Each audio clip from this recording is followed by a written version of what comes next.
आलू परे एबे राज्य रे कंधाइलाणी प्याज प्याज चिंतारे खाउटे राज्य रे एबे कंधाइलाणी प्याज खंडगिरी हाटरे प्याज केजी 60 टंका केवल खंडगिरी हाट नुहे भुवनेश्वर प्रमुख हाटरे प्याज दर 55 60 टंका बिक्री होछि।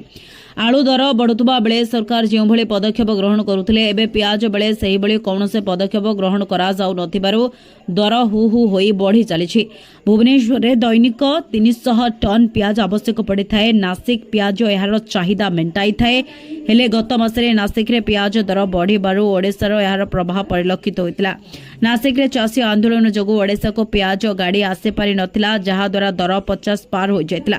तेबे वर्षा ऋतु बेले आंध्र प्रदेश रो जहाकी ताड़ेपल्ली गुडेम्रो नुआ तथा बड़ प्याज उत्पादन हो जाए तेणु नासिक सहित आंध्र प्रदेश मध्य प्याज आसी थाए हेले आंध्र प्रदेश रे प्रबल वर्षा जोगु प्याज अमल बाधाप्राप्त होइछि तेणु प्याज आसु नथिबारु ओडिसा रे प्याज नियंट पड़ुछि।